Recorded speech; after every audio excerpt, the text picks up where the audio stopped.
नमस्कार। इस वीडियो में हम विस्तार से जानेंगे भारतीय एम्प्लॉयज पेंशन स्कीम ईपीएस 95 के बारे में। विशेषकर इस बात पर इसमें कितना लाभ मिलता है, क्या सभी पेंशन धारकों को 2004 से 2025 तक समान लाभ मिला और कौन सी हालिया जानकारी इसमें उपयोगी है। हम ईपीएस 95 योजना की रूपरेखा स्पष्ट करेंगे, बताएंगे कि ईपीएस में ब्याज जुड़ता है या नहीं, समझेंगे क्या सभी पेंशन धारकों को 2004 से 2025 तक समान पेंशन मिली या अंत में कुछ ताज़ा बदलाव और सुधार की जानकारी को साझा करेंगे। ईपीएस 95 की बेसिक जानकारी। एम्प्लॉयज पेंशन स्कीम 1995 यानी ईपीएस 95 श्रमिकों को सेवानिवृत्ति पर मासिक पेंशन देने की एक योजना जिसे ईपीएफओ प्रबंधित करता है। इसमें कर्मचारी का 8.33% और नियोक्ता का 8.33% ईपीएफ से पेंशन खाते में जाता है, बशर्त आधार वेतन 15,000 रुपये प्रति माह की सीमा के भीतर हो, अर्थात अधिकतम 1250 रुपये प्रति माह योगदान माने। इस योगदान पर कोई ब्याज नहीं मिलता, ये राशि सीधे पेंशन फंड में जाती है। इसका अर्थ यह है कि ईपीएस 95 में जो राशि मिलती है उस पर ब्याज प्राप्त नहीं होता, केवल ईपीएफ खाते प्रोविडेंट फंड पर ही ब्याज मिलता है।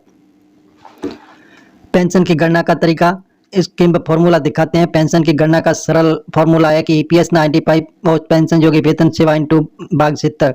जैसे उदाहरण के तौर पर पेंशन योग्य वेतन 15,000 रुपये, सेवा वर्ष 35 वर्ष है तो पेंशन 15,000 इंटू 35 भाग 70 7,500 रुपये प्रति माह। अधिकतम पेंशन 7,500 प्रति माह तक हो सकती है और न्यूनतम पेंशन 1,000 रुपये तय की गई है। यदि कोई कर्मचारी 10 साल की सेवा की तो पेंशन की गणना उसी अनुसार होगी, क्योंकि सेवा वर्ष और औसत वेतन कम होगा। 2004-2025 अवधि से सभी पेंशन धारकों को समान लाभ। सवाल ये उठता है कि 2004 से 2025 तक सभी उम्मीदवारों को समान लाभ मिला। ईपीएस 95 शुरुआत से ही एक सीमा 15,000 रुपये वेतन लागू करता है, जिससे ज्यादातर कर्मचारियों के लिए गणना अधिकतम 15,000 रुपये पेंशन योग्य वेतन तक होती है। यानी चाहे आपका वास्तविक वेतन 20,000 ईपीएस में 15,000 ही मान्य होता है, इसलिए अधिकतर कर्मचारियों को समान पेंशन मिली। जब सेवा वर्ष समान था, उपयोगकर्ता का अनुभव इस प्रकार रहा। यदि दो कर्मचारी समान सेवा वर्ष और योगदान सीमा थे, उन्हें ईपीएस पेंशन मिली। इसका अर्थ है कि समान लाभ एक हद तक सही है।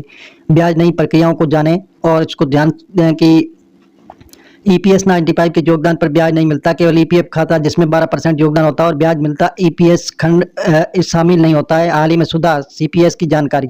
नवीनतम जानकारी के अनुसार 1 जनवरी 2025 से ईपीएस पेंशन धारकों को किसी भी बैंक शाखा से पेंशन प्राप्त करने की सुविधा मिली।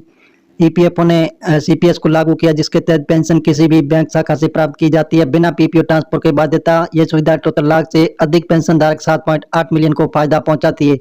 ये एक नया सुधार और इससे पेंशन प्रक्रिया में सहजता और तकनीकी मॉडर्नाइजेशन दिखता है। बुलेट के साथ स्क्रीन दिखाते हुए ब्याज नहीं मिलता है। पेंशन की गणना औसत वेतन इंटू सेवा वर्ष भाग 70। सीमा लागू 15,000 रुपये वेतन, अधिकतम पेंशन 7,000 रुपये माह और न्यूनतम पेंशन 1,000 रुपये माह तक। समान लाभ, अधिकतर पेंशन धारकों को सेवा वर्ष के आधार पर समान पेंशन मिली। जैसे नवीनतम सुधार 1 जनवरी 2025 से पेंशन कभी भी किसी भी शाखा से मिलना संभव हुआ। यदि आप ईपीएस 95 पेंशन के बारे में और जानना चाहते हैं, जैसे कि लाभार्थी पात्रता, आवेदन प्रक्रिया, अधिक जानकारी, तो कृपया कमेंट से चैनल को सब्सक्राइब करें। ये जानकारी हम आपको मीडिया आधारित बता रहे हैं। सरकार से अभी हाल फिलहाल ऐसी घोषणा नहीं हुई। आप सरकारी ऑफिशियल वेबसाइट पर जाकर आप इनकी जानकारी ले सकेंगे और मिलेंगे एक नई वीडियो में। तब तक के लिए धन्यवाद।